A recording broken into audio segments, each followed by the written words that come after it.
issue of immigration that is top of mind for millions of voters nationwide, particularly swing voters, which could decide this election in battleground states coast to coast. And it's that issue of immigration that is playing out in cities across the country. ABC's Alex Perez reports on the complex issue from right here in Chicago. While millions of Americans battle the morning rush to get to work every day, for tens of thousands of migrant workers here in Chicago and across the country who don't have federal work permits, the start of the day also marks the start of their daily battle to find a job. Aquí a Chicago llevo prácticamente como 6 meses de que llegué aquí. This Venezuelan immigrant asked that we don't share his name. He's competing alongside other migrant workers from various countries, waiting in shopping areas like this, hoping to score a gig as a day laborer. Migrante de Colombia, Perú, mucha gente de todas las razas que aquí somos como familia prácticamente. Aquí nos encontramos, aquí charlamos, aquí de las 6 de la mañana nos vamos prácticamente ya a 7 de la noche, una esperanza, un trabajo, una mudanza, ¿me entiendes? The men say the complicated and lengthy months-long process of seeking asylum and getting a work permit gives them few options to support themselves and their families. Pues yo por el programa de asilo todavía no he aplicado porque mayormente no hemos tenido como la fuerza de requerimiento de pagar para sacar eso, porque todo es un proceso, todo es dinero y uno trabajando aquí uno ya sustenta para comer, enviar a la familia, pagar arriendo. According to U.S. Citizen and Immigration Services, migrants have to wait 150 days after applying for asylum before they can apply for a work permit, which could take another several weeks after that to be granted. About 46,000 migrants have arrived here in the Windy City since 2022. Many bussed into town from the border by Texas Governor Greg Abbott. That surge straining resources. They want to work, they want to support a family, they want to build a new life here.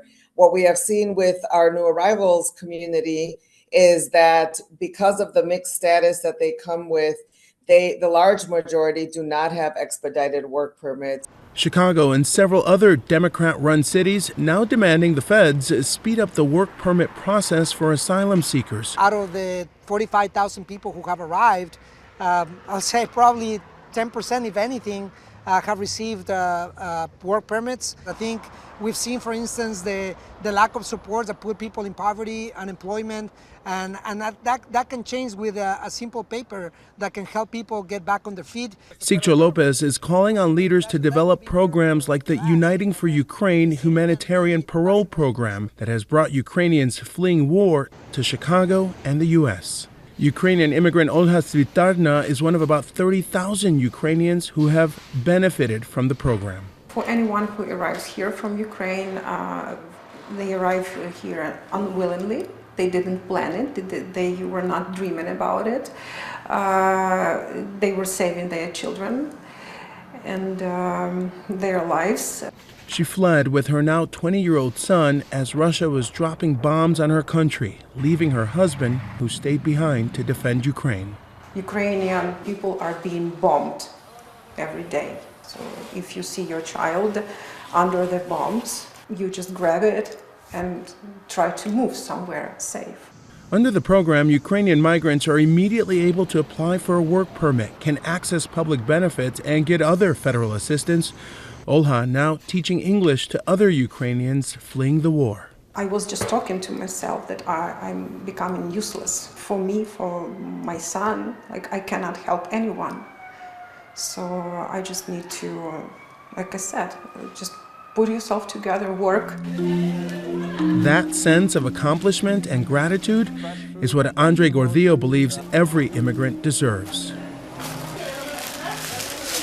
Gordillo helps lead New Vecinos, or New Neighbors, a program launched by New Life Centers providing shelter, services, and fresh food for migrants who may have nowhere else to turn. We have seen a lot of folks from Africa, from Asia, Haitians.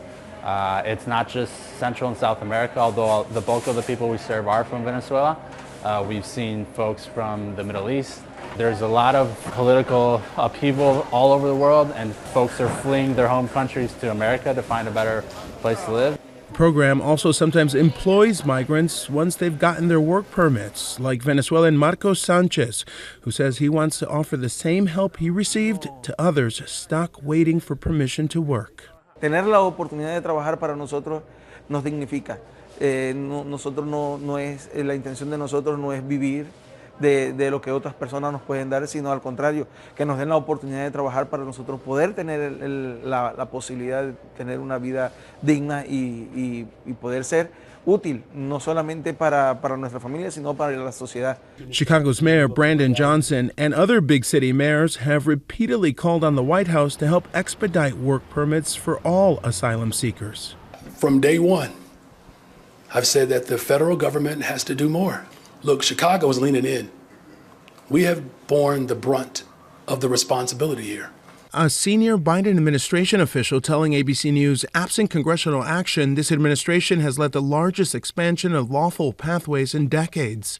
Adding, we continue to work to find efficiencies and improvements across government, such as USCIS efforts to reduce work permit processing times from several months down to 30 days. In 2023, the White House also implemented a humanitarian program similar to Uniting for Ukraine that benefited migrants from Cuba, Haiti, Nicaragua, and Venezuela. However, was put on hold by DHS.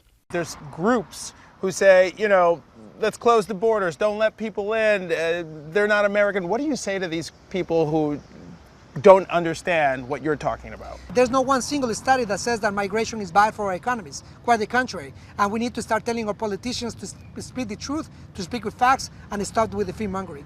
Until there is federal reform and faster access to those work permits, migrant workers will keep lining up wherever they can for an opportunity to build a better life.